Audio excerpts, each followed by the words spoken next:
Olá pessoal, boa noite, boa tarde, bom dia, a depender do momento que vocês estão vendo essa matéria.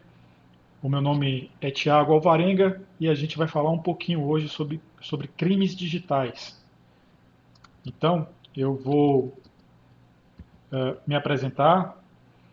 Eu sou o Tiago Alvarenga, tenho 2 décadas na área de tecnologia e algumas especializações, como computação forense, e crimes digitais, né, com ênfase em cybersecurity. Trabalhei também em várias empresas renomadas, de grande porte, né, empresas também do setor bancário, empresa varejistas, né, e também algumas empresas do Estado, como a Prodesp. E aí eu gostaria de iniciar também, passar a palavra aqui para o nosso colega Isaac, que ele vai aí dissertar um pouquinho sobre a parte jurídica, né? Hoje eu vou estar na posição aqui de especialista e a gente vai fazer essa troca de ideias e vamos construir aí um pouquinho mais de conhecimento sobre esse assunto. Muito obrigado. Sua palavra, Isaac. Tiago, como sempre, é um prazer. Muito obrigado pelo convite, tá? Boa noite a todos, bom dia e boa tarde, a depender, como o Tiago disse, do horário aí de que vocês estejam vendo esse vídeo. E aqui vamos fazer uma construção. Eu vou me apresentar em breve, uma breve apresentação. Também faço especialização na área de Direito e Tecnologia, mas mais voltado ao direito em si. Também tenho, não tenho 2 décadas como o Thiago aí, mas já estou no direito aí pelo menos 15 anos e venho desenvolvendo agora o meu conhecimento na área do direito digital e especialização também na área de direito cibernético. Então, aqui, como o direito cibernético para nós, né, aqui que atua no direito ainda é coisa nova, então nós vamos fazer uma construção aí, tanto para o Poder Judiciário, tanto para nós advogados também é coisa nova. Então, nós estamos ainda aprendendo, né? Então, estou aqui à disposição naquilo que puder agregar aqui, Thiago. Muito obrigado, Isaac. Agora a gente vai falar um pouquinho mais sobre a nossa matéria de hoje. E, para começar, temos aqui invadir no contexto do artigo 154A. E aí eu gostaria de passar a palavra para o nosso amigo. Ele vai falar um pouquinho sobre esse contexto. Perfeito. Etimologicamente, né, Tiago, a palavra invadir significa romper obstáculos, né? Ultrapassar. O conceito de invadir nesse contexto, etimologicamente, é isso. E é o conceito também que, na origem da legislação, quando surgiu, deve ser interpretado. Deve ser interpretado neste contexto, né? Então, o contexto de invadir aqui deve ser interpretado com este intuito, tá? Então, é o que eu trago da legislação e talvez da exposição de motivos. Foi isso que o legislador quis, tá? Então, a intenção do legislador lá, quando criou, foi exatamente esse ponto. Invadir significa romper o obstáculo. Perfeito, muito bem colocado. E agora vamos falar um pouquinho sobre o antes e o depois dessa lei, né? A gente sabe, Isaac, Perfeito. que houve algumas mudanças aí em 2021, se não me falha a E memória. E aí eu gostaria que a gente falasse um pouquinho sobre essas exatamente. mudanças. E o que que aconteceu com a legislação anterior? Ao meu sentir, além da majoração da pena, né, que teve o aumento de pena, houve também a mudança de tipos penais. Teve essa abrangência de tipos penais, tá? Agora, Então, a gente pode abrir um parêntese para isso, né? E sim, comentar que antes não era reclusão, que agora passa a ser reclusão o crime, né? tem isso também. A mudança aqui que nós tivemos, com o aumento de pena, claro, o crime passa a ser de ação pública incondicionada. Então, não precisa mais daquela representação que antigamente tinha. E também passa a ser a pena não de detenção, e sim de reclusão. Tá? Então, esse é o ponto Então, quando que a gente fala de reclusão, significa que o agente que cometeu o crime, esse agente que cometeu o crime, ele especificamente não pode sair com pagamento de fiança, é isso? é, na verdade, tem tipos penais que é permitido a fiança, mas neste caso específico, não. Nesse caso específico, a reclusão significa ir preso mesmo. Tá. A depender da quantidade de crimes que a invasão do dispositivo informático pode ter, outras agravantes ali, qualificadoras, inclusive. E também pode ser um crime continuado, ou um crime formal, que pode ser vários dispositivos invadidos, que pode caracterizar, inclusive, aumento de pena. Então, por isso que a reclusão, nesse caso, não é passível, ao meu sentir, de fiança. Eu estava lendo um pouquinho, Isaac, sobre esse artigo e eu percebi que há uma majoração da pena se o agente que está cometendo esse crime ele estiver utilizando um servidor fora do Brasil, né? Então E eu sei que ficou mais ainda ruim para quem está cometendo o crime, né? para quem comete. É uma das qualificadoras, inclusive, do artigo 154, né? Essa questão de utilizar dispositivos fora do país, aí, no caso, em questão nacional, né? Estando fora do país, ou atingindo, por exemplo, autoridades como presidentes, coisa do tipo também, dá como aumento de pena. Tem essa qualificadora, Então né? E um deles. vamos falar então um pouquinho, Isaac, sobre o Sim, intercrimes, né? vamos lá, Como é vamos que lá. seria toda essa teoria aí do crime, né? Que não teoria do crime, porque a teoria do crime já envolve outros aspectos especificamente, Sim, sim, sim. mas vamos É, falar sobre um pouquinho do intercrimes, né? Intercrimes. o intercrimes, na verdade, perdão, viu, Thiago? Mas o intercrimes, na verdade, é aquele momento que entre o agente lá pensando no crime, certo? Ele começa a cogitar o crime até a sua consumação. Mas entre o cogitar, o pensar no crime, aquilo está na mente, e de fato aquilo acontecer, ele tem vários pontos que também servem para, por chamar intercrimes. Ele tem os momentos que ele acontece. Tem a cogitação, a preparação, que ali é o momento que ele vai já vai executando algumas partes do crime, né? E a execução propriamente dita, que é aquele momento que ele já sai para o cometimento do crime. Então, tem vários pontos aí que têm que ser discutidos, porque entre a cogitação mais a preparação, não há que se falar isso que está na mente do agente, não há que se falar em punição, porque aí dentro da teoria do crime não é punível aquele que está ainda dentro da mente Então não do teria agente. o nexo causal para que isso fosse considerado crime, né, Isaac? É, na verdade, o que acontece? O nexo causal só se consuma com o efetivo, com o efetivo ato, e na mente não tem ato, entendeu? Então, na mente é só o pensamento. Então, pensar não é crime. Então a pessoa pensou em matar alguém, por exemplo, né? Ela Perfeito. foi lá, comprou um canivete, mas não fez nada com isso. É, tem crimes e o simples fato de você estar com o objeto é um crime de mera conduta. Há alguns crimes que você já possuir o objeto já é considerado crime. Entendi. Então, neste caso específico, você disse, eu comprei o canivete, não é crime ainda. Neste caso específico, não. Agora, se eu parto do canivete para um alvo específico, ao menos tentado ele pode ser. Entendi. Porque por condições alheias à minha vontade, pode ser que eu não cometa o crime. Perfeito. Mas eu parti para a execução. e só não consumou por conta de condições alheias. Ficou, para mim ficou bem claro, né? Eu acho que Ficou agora a claro, né? gente pode falar, colocar sobre esse contexto, né, o comando ali do Nmap.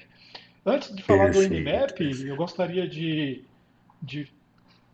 fazer uma introdução sobre esse aplicativo, né?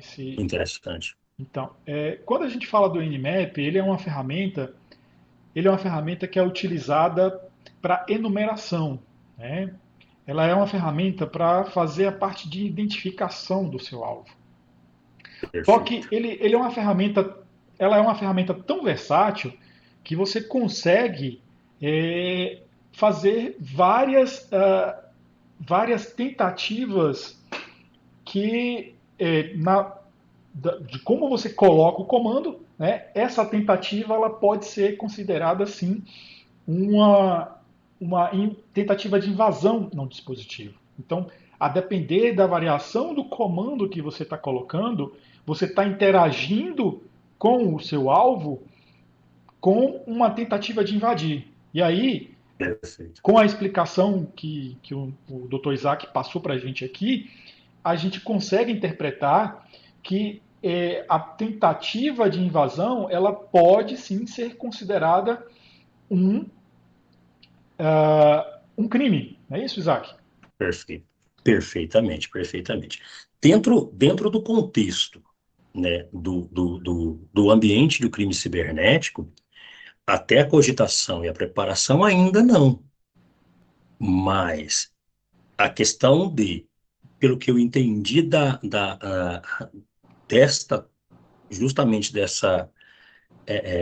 desse contexto do NEMAP, ele parece que não sei se é isso a palavra em si, ele tem uma finalidade e quando se desvirtua dessa finalidade ou desses outros mecanismos que ele é capaz de fazer também, aí sim parece que o agente passa dos limites que aquele mecanismo oferece, é isso. Não sei se é Isso isso mesmo, ou isso se mesmo. É porque assim, se é a gente isso, for né? avaliar né, algumas partes dele, a gente tem ali no passo um a cogitação, a gente Sim, baixa o aplicativo, ele perfeito. coloca na sua máquina, a gente tem a preparação, e aí a gente percebe que Sim, tem uma variação desse comando, que é ele está fazendo uma tentativa de erro e acerto. Né? Ele está fazendo um brute force no protocolo HTTP. E aí, quando ele está perfeito. fazendo esse brute force, na fase de preparação, você utiliza algumas técnicas aqui também. Você pode utilizar o OSINT, você pode. O OSINT é uma técnica de você É uma buscar fontes públicas de informação sobre esse alvo. Né? E sim, aí, com base nessas fontes, você pode criar, por exemplo, uma word list para que seja utilizada na fase de execução e consumação. Então, você perfeito, utiliza perfeito. aí uma teoria, por exemplo, a teoria da senha, né? Que muitas empresas e pessoas ela tem um modo específico de criar as senhas. E aí, com base nesse modo, se esse modo ele é descoberto, é como se fosse uma chave mestre ali para você criar uma word list utilizando uma inteligência para criar essas palavras, né, chaves, essas credenciais, de uma forma ah, com que a própria empresa utiliza ou pessoa utiliza. Porque, como é que é isso? A pessoa utiliza sempre o nome do cachorro, com uma variação de uma data de nascimento, com uma variação ali também de um endereço. E aí eu entendi, poxa, isso aqui ela sempre utiliza esse tipo de senha e às vezes ela fica mudando só o final, tipo ano, né? Ou o nome da rua, né? Na variação, ou então o nome de um cantor ou um artista preferido dessa pessoa, ou a empresa às vezes utiliza algum tipo de nome específico ali da área de tecnologia. Então isso é chamada teoria da senha. E aí, nessa teoria da senha, Perfeito. você cria ali, na fase de preparação, uma word list personalizada para aquele alvo. Então, você está Daquele, fazendo uma preparação, você não executou ainda. E aí, na parte de execução, é onde você realmente vai utilizar o comando. Agora, se você tem sucesso ou não na utilização, né, é porque você vai sim conseguir obter esse, esses logs, né, das credenciais que deram certo ou não. Aí sim você entra efetivamente na parte de consumação, né? Perfeito, perfeito. É interessante o que você me passou, Thiago, da questão técnica dessa ferramenta, e eu percebo não só a questão penal, eu percebo outras questões também, como o LGPD, por exemplo. Quando você me disse que faz a word list, é o nome, né? Essa Sim, lista, sim, essa teoria da senha, eu remonto aqui à questão da LGPD. Eu venho na questão, primeiro, do consentimento, embora os dados sejam públicos, sim. tá? E a questão da finalidade desse tratamento, que é a coleta. Não deixa de ser uma coleta, para efeito de LGPD. Sim, eu acho que ele pode ser caracterizado, primeiro porque você está coletando informações, mas aí eu não Isso. sei se, Para se efeito são, penal, mas é, quando as informações estão públicas, isso aí eu não sei se ele pode ser enquadrado na LGPD. Ah, porque eu acho que tem até um próprio artigo dentro da LGPD, quando você torna a informação pública, uma vez que você torna ela pública, você não está dizendo que ela tem algum tipo de restrição sobre essas informações. sim, é porque o conceito de privacidade hoje também ele teve uma mudança. Antigamente, privacidade era esconder. Hoje, não. Privacidade na verdade, é que você me respeite, inclusive, mesmo sendo público. Mesmo sendo público. É o conceito hoje da Constituição Federal, inclusive. Então, privacidade hoje para o direito não é simplesmente eu não estar em público, não é isso? Isso, isso. Tá? E o dano que causar isso num vazamento possível, ou que aconteça. Mas, ainda assim, ao meu sentir, não ocorreu aqui o nexo causal, que é o que você me perguntou outra hora, Entendi, do 154. Perfeito? entendi. Agora, a partir do momento que você dá o comando para a execução, como você disse que a plataforma já tem essas senhas da teoria da senha, aí sim. E esse crime, ele também é a tentativa. Não é porque você não conseguiu acessar, que é uma preocupação que você me perguntou, não é porque você não conseguiu acessar, a realização é muito clara nesse sentido, ele é punível com tentativa. Ah, perfeito. Deixa eu verificar aqui. No próximo entendimento que a gente pode buscar é sobre um outro comando, né? Que esse comando Sim, aqui, ele já é diferente do outro. Esse comando especificamente é um comando que ele vai fazer a parte de enumeração, tá? Então, sim, e trazendo para a nossa ótica aqui de estudo, ele está fazendo aqui uma enumeração em um servidor SMTP, que significa aí um servidor de e-mail. Aí, perfeito. aí que a gente entra no seguinte debate. Esse tipo de comando aqui, no meu entendimento, ele está buscando só a parte de enumeração de forma ativa. Então, esse seria, né, a nossa linha de, de entendimento. No meu caso, a minha linha de entendimento. Aí eu gostaria Sim, que, né, se a gente está aqui, como é que essa fase de enumeração ela poderia ser classificada no Intercrimes? é. Então aqui ele só está buscando informações. Não deu execução nenhuma dentro do e-mail, correto? Ele interage com o servidor de e-mail.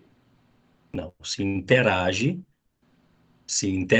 ao meu sentir, para a legislação, interação já é execução. Ele Tá, sai mas aí do conceito a gente volta lá no início sobre a etimologia da palavra quando o legislador invadir. utiliza Isso, a questão, né, do invadir. Aqui ele não está. isso. Invadindo. Aí é o conceito técnico de TI. Mas nós temos que pensar agora que a legislação, ela pôs a palavra invadir, mas agora ela já está, inclusive, com acessar. O conceito acessar, que já é um pouco mais frágil no sentido de invadir. Que invadir significa transpor mesmo. Agora, o acessar não é tão como invadir. O acessar basta eu ter o e-mail, como você disse, e eu estou enumerando a tentativa de senha. Não Não, é isso? aqui não, aqui ele não faz tentativa de senha. Aqui ele só faz, Não, buscando. ele só Buscando, busca né? os e-mails. Talvez E poderia ser considerado a parte de privacidade de dados aqui, né? Uma vez que isso.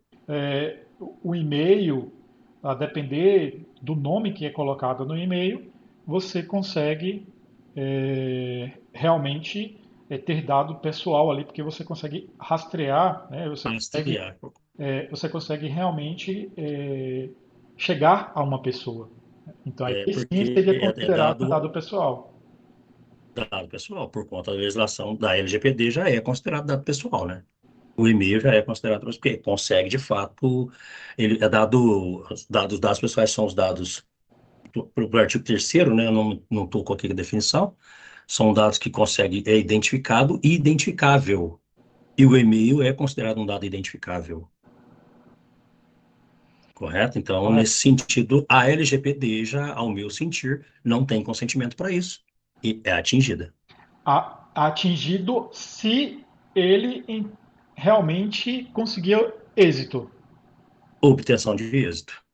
Porque, mas na verdade já está fazendo a coleta sem o consentimento.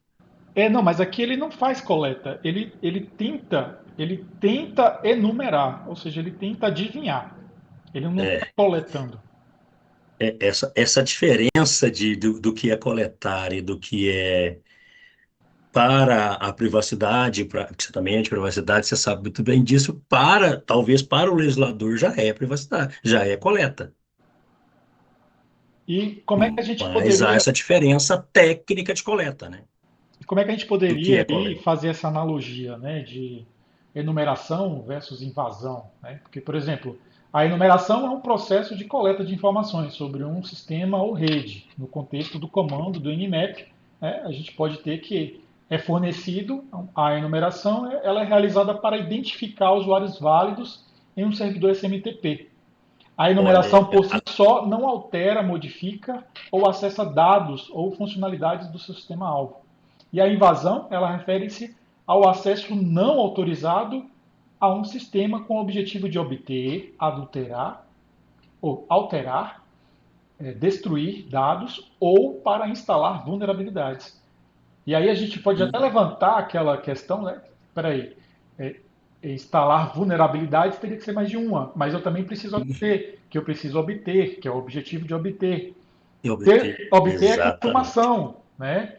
Então, será que cabe a Sim, tentativa? Porque aqui ele não está invadindo, ele está enumerando.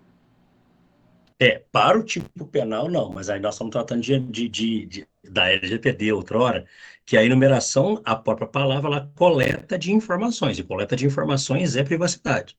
Ali, pronto, resolvido, ao meu sentir, para a LGPD. Agora, entre enumeração e invasão, há uma diferença gritante tecnicamente. Isso é um fato. Aí não encaixaria, de fato, no artigo 154A. E para encaixar no 154A, depende não só da invasão especificamente. Tem que ser alheio e tem que ter todos os outros critérios, que é obter vantagens. Então, tem que ter todos os outros critérios do 154. Correto. Caso não tenha, e como já discutimos outrora, se eu implanto um apenas dispositivo, não faz parte do tipo penal. E é isso que o Poder Judiciário e ainda os operadores de direito têm a dificuldade de entender. É porque implantar vulnerabilidade para vocês da técnica, isso é quase que impossível, Sim. né? E aí eu queria que, né, você trouxesse essa informação, inclusive, Justamente, porque quando que você é fala em importante. implantar a vulnerabilidade, você já está na consumação, Já está já dentro está do dentro do sistema. crime. entendeu? Já está dentro do crime. Então, Né? Já faz parte do tipo penal. já faz Não tem parte como. do tipo penal. Então, eu considero que seria redundante colocar que é implantar vulnerabilidades, porque você já atingiu a parte de invadir. Tudo Perfeitamente. bem que você pode considerar, mas foi via phishing que ele fez ali, mas quando você clica em um malware dentro do seu e-mail, já aconteceu a tipificação penal de invadir, Notificação penal. né? Exatamente. Então, assim, Então, é claro que existem vários tipos de malwares, né? Que pode ser um keylogger para poder capturar suas senhas, pode capturar ser, processos. por exemplo, um, um hotkey, que é um conjunto de sistemas, né? Ali, comandos e várias vetores que pode ser utilizado em um ataque, né? Pode ser também um programinha malicioso para poder ficar gerando propaganda ou fazer aquela máquina ali virar um zumbi e de repente ficar minerando dados, né? Então, assim, talvez nesse contexto ele pode ser sim enquadrado, né? Mas eu acredito que ele poderia ter sido melhor escrito pelo legislador.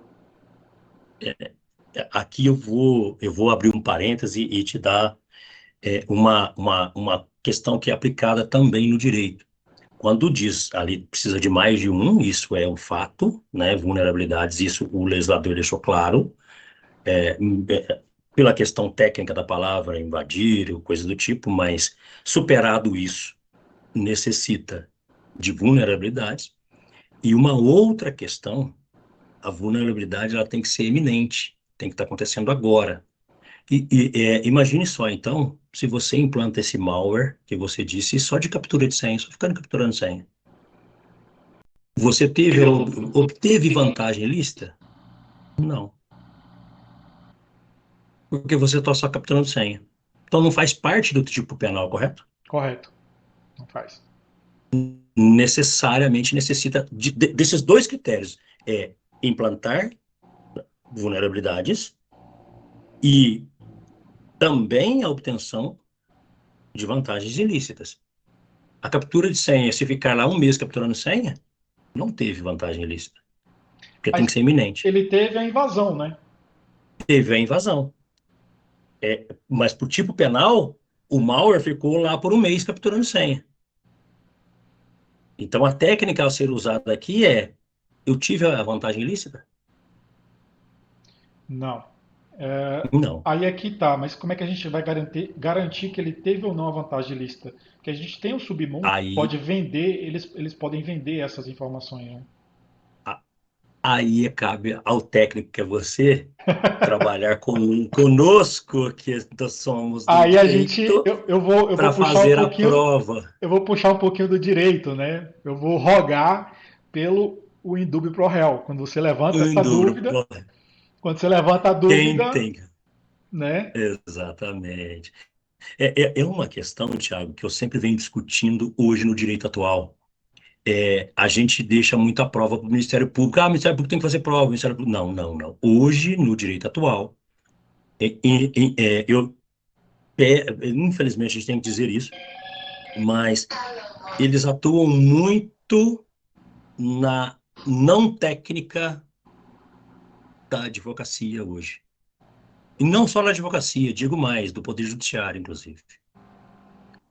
E aí, onde cabe os advogados atuais a terem essa noção para barrar esse tipo de situação, porque eles estão denunciando a esmo. Isso é um fato. A denúncia vem a esmo.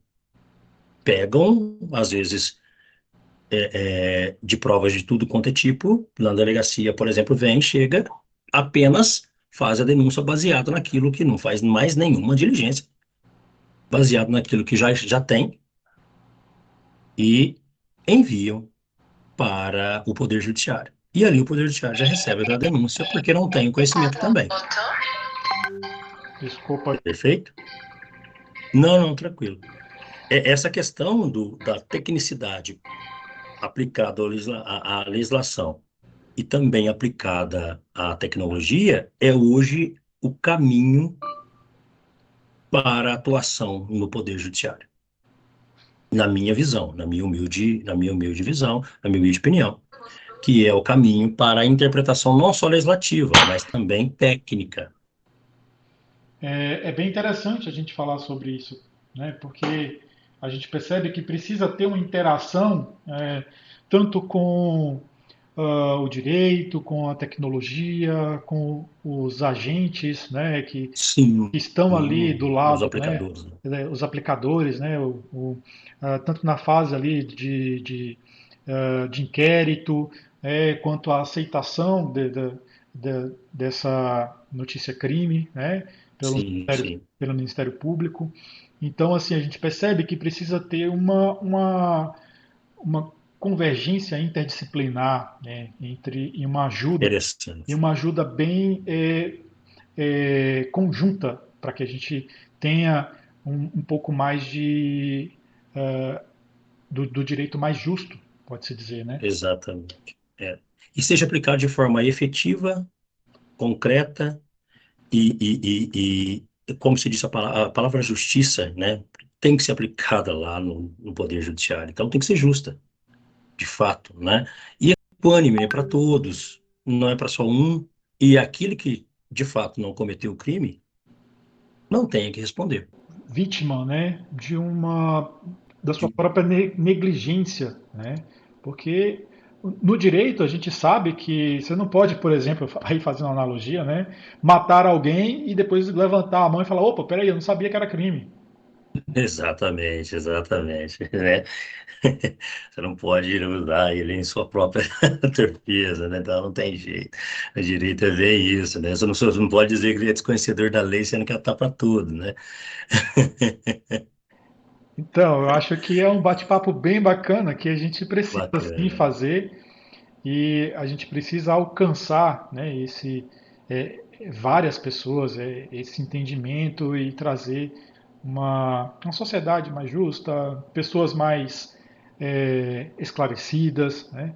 Eu digo, Perfeitamente. eu digo que a pessoa sem o conhecimento, ela fica alienada, né? E uma vez que você está alienada, qualquer coisa que você lê é, é verdade, É verdade.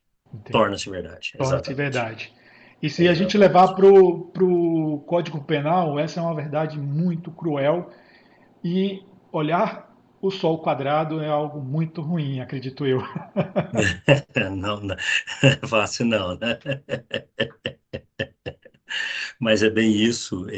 O que eu sempre vou pregar, e por conta disso eu estou fazendo e faço direito cibernético, direito digital, a visão tem que ser sempre de educação, não só digital, mas principalmente é a que aí eu trago para a sua área, que é a cibernética. Essa visão dos operadores, nós aqui, operadores do direito, porque me enquadro nela, estou lá como operador do direito. Nós somos formadores de jurisprudência e de opiniões jurídicas. Claro, vocês nos ajudando aqui na tecnologia, porque agora não tem como. O mundo é digital e o direito não fica fora do mundo. Então, é, neste elo entre direito e tecnologia, não tem como o técnico não fazer parte, né? Nós somos técnicos em jurisprudência, mas não somos técnicos em digital. Então, necessitamos desse aparato. Podemos até estudar o digital, mas nós não nascemos no digital. Eu acho que por hoje a gente consegue fechar aí com chave de ouro, né? E ter uma sensação de missão cumprida no que tange a matéria que a gente colocou para esse debate de hoje. Eu gostaria imensamente de agradecer você, meu amigo Isaac, e fazer aí uma, uma construção melhor dos nossos entendimentos, alinhado com a parte técnica, TI, tecnologia no sentido amplo e o direito, né? Exatamente, Thiago. É o que eu sempre digo, né? Estou aqui à disposição, tá? o que você achar que deve, nós vamos fazer mais, tá bom? Vamos sim. É só marcar aí, tá bom? Espero ter agregado, tá bom? Com certeza, E agregou bastante. foi um prazer participar, meu querido. Boa noite a todos. Bom dia, boa Boa tarde, boa noite. noite e até a próxima. Tchau, tchau, gente. Fica com Deus. Tudo de bom aí.